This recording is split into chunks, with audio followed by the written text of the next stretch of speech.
I was really, really sick and didn't see a way out. At the time, everyone was like, this is going to make you such a great doctor. And I was like, oh, I don't like you. I was in the second year of naturopathic medical school. It was sort of that initiation year, just that classic kind of weed out the people initiation year. And I was diagnosed with ulcerative colitis, Hashimoto thyroiditis, Lyme disease, and multiple GI parasites.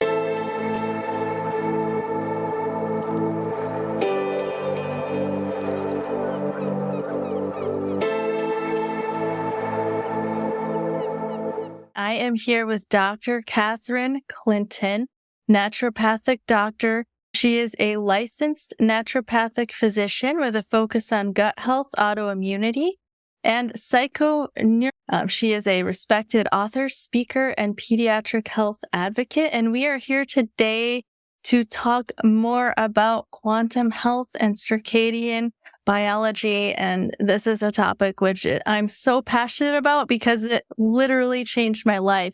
So thank you so much for joining me, Katherine. Melissa, it's an honor to be here. Thank you so much for having me. Of course. So let's start out with some definitions. I'd like to ask you, what is quantum biology and what is circadian biology? These are things that maybe science has known about this for a little longer, but these concepts are just starting to come into public awareness. So maybe we could start with a foundation on what those things are. Absolutely. Absolutely. It's a new emerging field. Quantum biology is starting to gain traction. There are dedicated departments like at UC Berkeley and Surrey. So we're starting to see a real surge in interest and research, which is exciting. But I do have to say that there's not a ton of consensus about the definition around that. So some people really keep quantum biology in that circadian biology definition. And my definition is a little bit broader. So I would define quantum biology as the study of quantum phenomenon, like tunneling, entanglement, superposition, and coherence in living systems. So when quantum physicists were first studying these quantum phenomenon in a laboratory, they would make sure that the laboratory would block out any sound, any vibration, any source of heat. They would cool the labs down below absolute zero, where no life can exist, right? And they were able to see these quantum phenomenon. Tunneling is all of the different phenomenon that we're talking about, tunneling, superposition, entanglement, they're really a product of this idea that we are both energy and matter, right? A particle is both a particle of matter and a wave of energy. And so when these quantum physicists were studying that in a lab, they were like, there's no way that this can happen in a living system. Living systems are chaotic, they're noisy, they're wet, they're warm, completely opposite of where they had been doing their research. But in the early 2000s, Greg Engel and Fleming out of UC Berkeley really found out that coherence that is needed for quantum phenomenon to happen is ideally suited for these living systems. So quantum biology is really the study of these phenomenon in living systems. It's how particles of light, photons, phonons of sound, electrons, protons, how these very small pieces impact our smallest pieces of biology, our mitochondria, our enzymes, our proteins. And what the picture that's starting to be painted is that these phenomenon really seem to give rise to the bigger phenomenon that we study in biology all the time, chemical reactions, mechanical reactions. And so it's this beautiful interaction of how our smallest pieces of biology interact with these very small quantum particles to create these quantum phenomenon. And circadian biology is part of that, right? So every cell in our body has a circadian clock. And because of that, every biological function is entangled and intertwined and entrained with the rhythm of the sun. So we're talking about digestion, ration, our breathing, our emotional states, our hormonal states, our inflammatory states. All of these are regulated by our relationship with the sun. So it's really this beautiful, I kind of see it as these concentric circles moving out, and it just covers so many different processes. And it's really something that mainstream medicine it's been underappreciated, ignored, or just not even known about, right? And so it's a really exciting new emerging field. Thank you so much for breaking that down for us. And next, I'd like to ask, how did you get into this? How did you discover this field? Yeah, that's a good question, right? Because I'm not a quantum physicist at all. And so I think you mentioned in your intro that I research and practice a lot of psychoneuroimmunology. And that's just a big fancy word for how our thoughts impact our emotions. And when I was in the second year of naturopathic medical school, it was sort of that initiation year. You got to be there at 7 a.m. If you don't sign the roster at 7, you flunk that class and have to wait another year, long clinic hours, just that classic kind of weed out the people initiation year. And it was the proverbial straw that broke the camel's back. I just didn't have the foundation. And I was diagnosed with ulcerative colitis, which is a condition that affects the colon and the GI tract. I was diagnosed with Hashimoto thyroiditis, a condition that affects the thyroid gland. I was diagnosed with Lyme disease and multiple GI parasites. It was sort of like that domino effect. I just sort of started racking up those conditions. And it was really hard because at the time, everyone was like, this is going to make you such a great doctor. And I was like, oh, I don't like you. I was really, really sick and didn't see a way out. And fortunately, I was in the right place at the right time. I was in naturopathic medical school. I was right down the hill from a very progressive allopathic medical school as well, OHSU. I was across the river from an acupuncture school as well.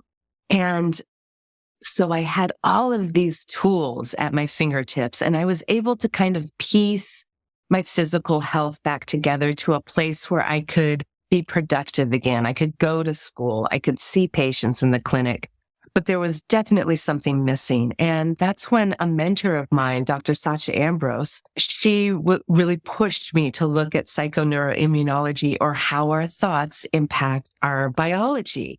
And so I started looking at that and looking at my own reactions and looking at the patients I was seeing and how their emotional literacy or reactionary state or perception really impacted their biology. And at the same time, I was looking at mitochondrial function, and I looked at a journal article from Martin Picard, and it was talking about how our emotions impact our mitochondria. And the doors just blew open on quantum biology, and I just haven't left because it's so fascinating. It really reduces things down to these really small pieces, but at the same time, it paints this picture where everything is so interconnected. And so it's been a wonderful journey. And like I said, I am still here just voraciously researching it because it's absolutely fascinating. Okay, amazing. So you had all of these health conditions that began cropping up in your life. And so maybe let's leave that on a cliffhanger there, and let's move into what are the basic principles of quantum biology. And then we can get back to your story, pick up a little bit later on, and how that progressed for you. Yeah, absolutely. Well, in my opinion, the basic sort of principles of quantum biology look at really, in a simple terms, how we connect with the world around us, our place in the greater ecosystem, our relationship with the sun, our relationship with the earth, with the wind, with the weather and the seasons, these cyclical natural cycles, and how we relate to each other, how we relate to our own emotional state as well. And so it's so inspiring to me that quantum biology has so many free, accessible tools for people to use for their health. Because, if we think that we're at the pinnacle of health right now, that's a really scary thought because we're in the middle of so many multiple epidemics, right? And so knowing that we can access these tools for our health that are free and accessible to build that resilience. So we go to our doctors and say, why aren't you talking about my relationship with the light or the earth or water? It's this real sort of bottom up grassroots change that I'm really excited about. Amazing. So let's break that down a little bit. You mentioned light, water, wind, the earth.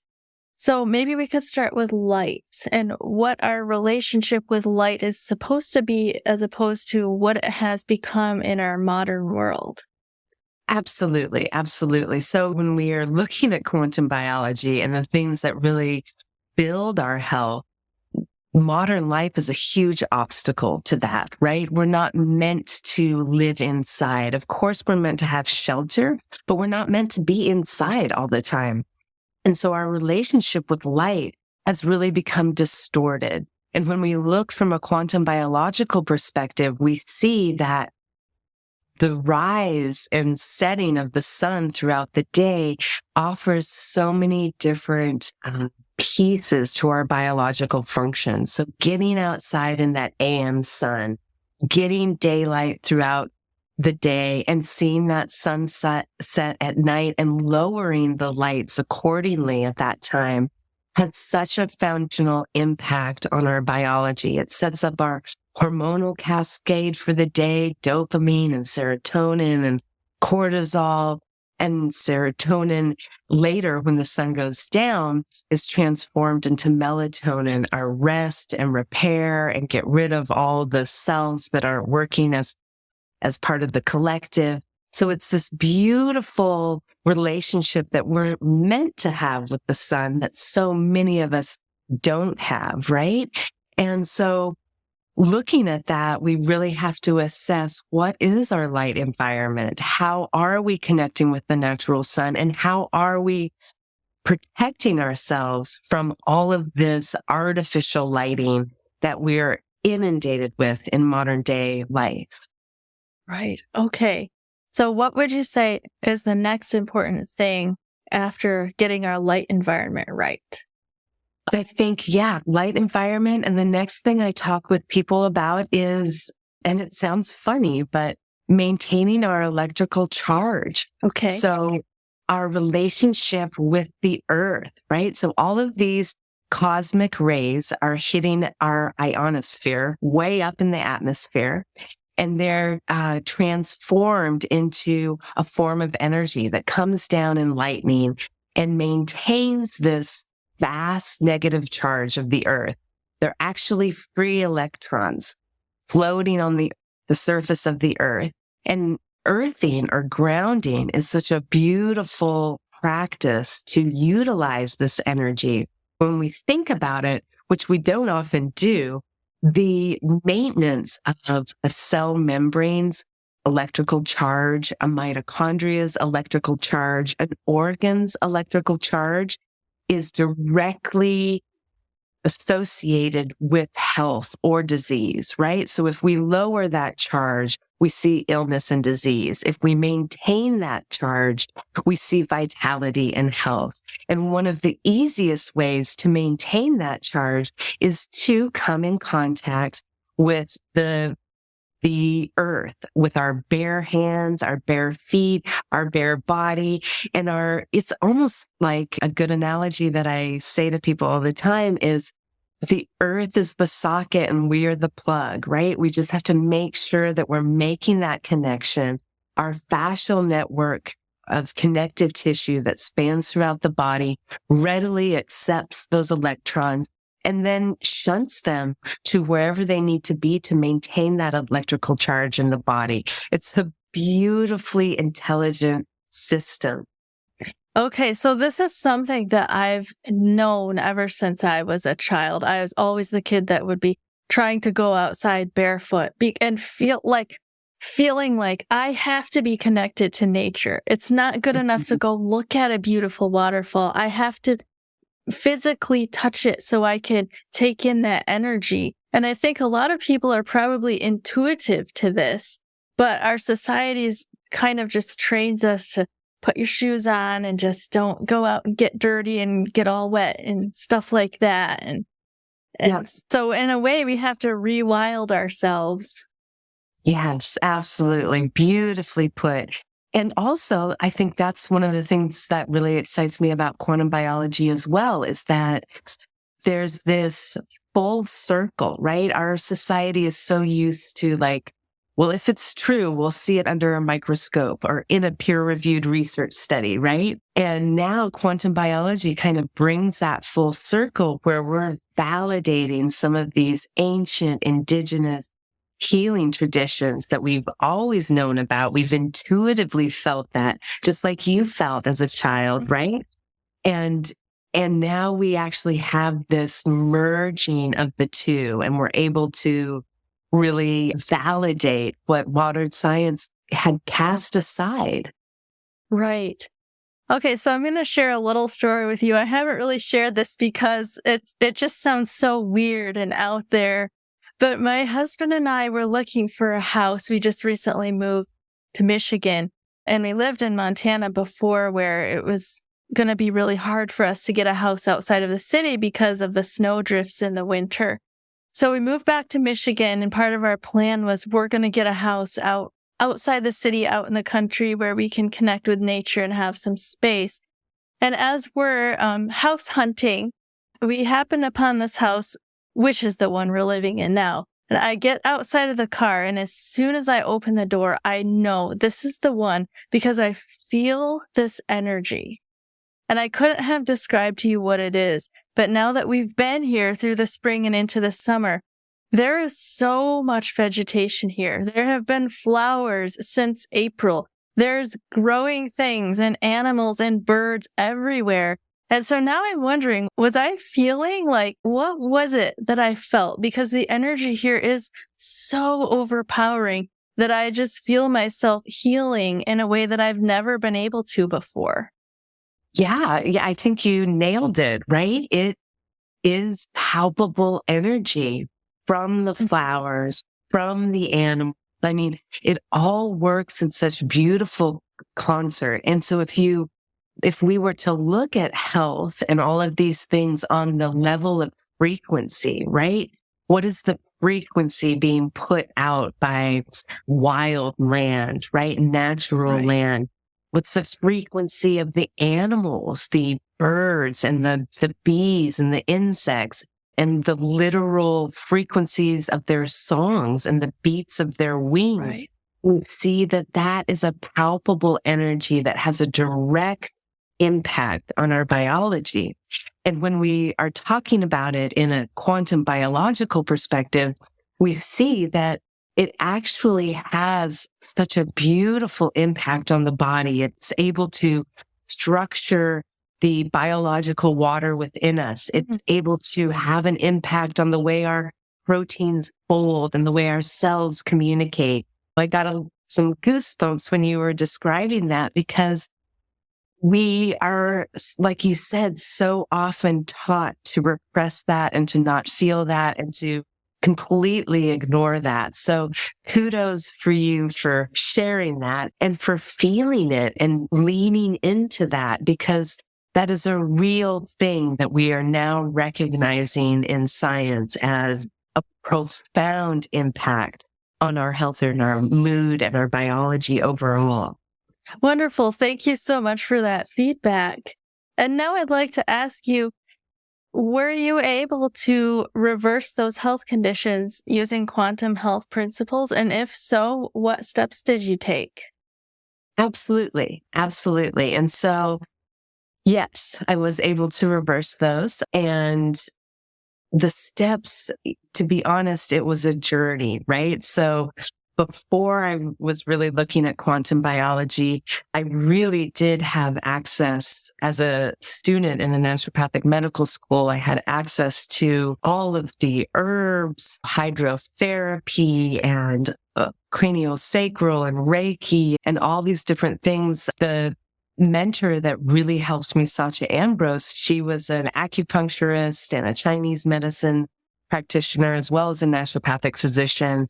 And in the beginning of my healing crisis, so to speak, I utilized Western medicine. I don't think I could have done it without some of those steroids, right? Steroids like prednisone, they just put a stop on those inflammatory sort of spirals that we see in patients. It's almost like the body gets hysterical. And that's not to say that the body isn't wise. The body is reacting to all of this different input. And the input is what the problem is. It's not the body's reaction to it, right? But sometimes that being able to pause it is so valuable. So I just want to make sure people listening out there don't think that I didn't utilize that, because I did. They tried all kinds of different drugs on me that were not successful, but steroids allowed me to really put a pause on that. And then I was able to utilize herbs and nutrition and all these different things. But it wasn't until I really started utilizing those principles of quantum biology that I saw the vitality return from way back, like in my childhood and early teens, way back before I was diagnosed. And so that looked like a relationship with the sun, with the earth, and with the water I was drinking and the water inside of me. And so those three, as well as the relationship with my own internal terrain and that emotional sort of subconscious track that we get. And many of us get that subconscious train of thought from early childhood before we're 7 years old. It can even happen epigenetically, right? I can see in my family tree on my dad's side, looking at his father and his grandfather, there was a circumstance where they really needed to be hypervigilant. And so that left me as somebody in modern life that didn't need to be hypervigilant, but I had that emotional reactivity. And so working with those things, working with heart coherence and my own emotional reactions, I think those four things were really the four legs of the table, so to speak, or the stool of healing that really allowed me to get to another level. Okay, so you mentioned sunlight, earth, and water, and then the emotional and heart coherence. And I don't think we have covered the water yet. So you mentioned water that you were drinking. Water that I was drinking, water that is inside of us, right? So we are mostly water on the inside, but it's a special kind of water. It's a biological water. It's Gerald Pollack and his team out of the University of Washington have done amazing research, really identifying this fourth phase of water. And that's the name of his book for people who want to research more about this. It's a different structure of water. It creates this lattice sheet of hexagons, right? Much like a honeycomb. Mm-hmm. So we have so many different hydrophilic surfaces in our body, water-loving surfaces where water starts to build. And this water looks different. It creates these sheets of hexagonal lattice kind of formations. And as one sheet forms, it acts as a template for more sheets to form. And what Pollack and his team found was that this structured water is negatively charged, and it creates, as it's being formed and those hydrogens of the water are becoming tightly bound, it pushes out a positively charged hydrogen and creates what researchers are calling a proton wire or a proton rich zone. And it is creates, just like a separation of charge in a 9-volt battery, the separation of charge in these water zones within our body, a battery of sorts. And Pollock did an amazing study where he put an electrode in the negatively charged structured water that forms on our cell surfaces, our fascia, our mitochondria, and he put another one in this proton wire or proton rich zone where those hydrogens are kicked out. And it was enough, it created enough energy to light a light bulb, certainly enough for biological action. Isn't that amazing? Yeah. I just love his work. And so that is really what I started tending to. And the way that we build that biological water inside of us is first to stay hydrated, right? And tap water is a really hard way to do that. Drinking mineralized water, so those electrolytes can really help drive via osmosis, right? Drive that water intracellularly. If we can be hydrated and have water first to begin with, and then add energy into that water. So infrared energy is really what is building that water zone. And infrared energy, I mean, I'd be remiss if I didn't mention that the sun is the biggest source of infrared energy on the planet in our solar system. We can get infrared energy from movement. We can get infrared energy from touch. We can get infrared energy from anything that's impacting our mitochondrial function. There's so many different ways to build that water zone within our body via infrared energy. And so that's what I focused on. Grounding and earthing, that's another way to help build that water zone within our body. And so there's just, it all kind of melds together in this beautiful picture where circadian rhythm is helping with that building of that structured water within us. Earthing is helping build that water within us. Coherence in our emotions and our sound, that is also building that water within us. So really paying attention to all of those impacted all the other ones, right? And it was just sort of this beautiful exponential growth in vitality and health. And I'm still practicing it and preaching it and trying to get my patients to do it. So yeah, I'm a huge fan of those 4 pieces. Okay. So thank you for breaking that down for us.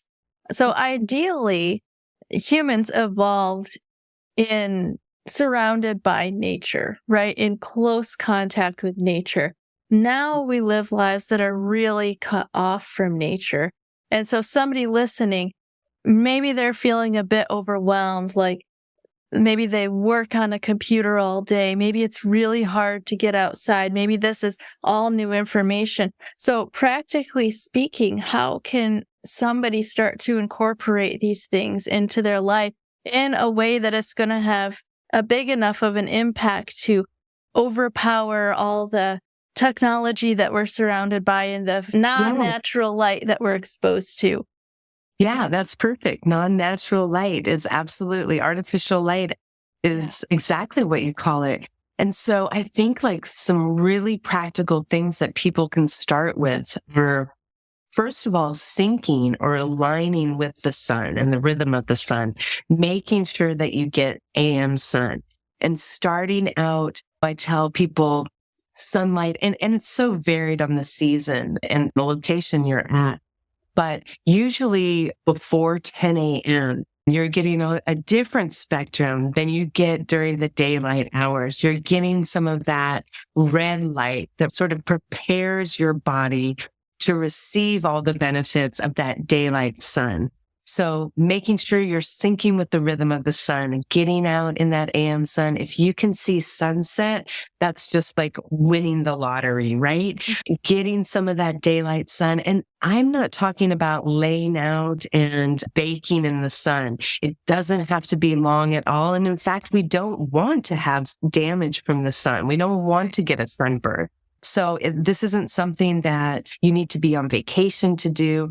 This can look like drinking your morning coffee or tea outside in that AM sun, taking a break in the workday, did that 10, 15-minute break outside, or eating your lunch outside in the natural light. And then seeing the sun set at night and then lowering that artificial light inside. And this is something that has such a profound effect. Just aligning with that. And I live in the Pacific Northwest, and it gets dark here in the winter at like 5:00. And we don't go to bed at 5:00, right? So Right. how do we manage that? We turn off the lights that are those blue light centers, right? And we replace that. I have salt lamps. My kids have these red light readers that they can clamp on things. They use them to read. We do a lot of art projects and games and board games, and we'll clamp the little lights on whatever they're working on, which gives them sort of that autonomy, right? Incandescent lights are another way to do that same thing, eliminate that blue light and allow for the more red and orange tones of light, which do not block the conversion of serotonin to melatonin.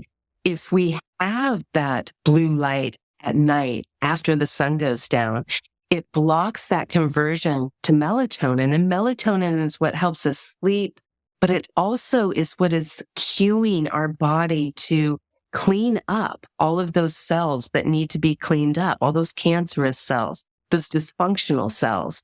And so when we have blue light at night, when we're looking on our screens, that tells our body that it's new and there's no reason to convert the serotonin to melatonin. And that can look like going to night mode on your screens, wearing blue blockers. I mean, there's so many different options out there for people to not be inundated with that blue light. Wonderful. Thank you so much, Katherine. I could talk to you for so much longer. I have like such a long list of questions that I took from different Instagram posts of yours. So maybe we'll have to do this again at some point.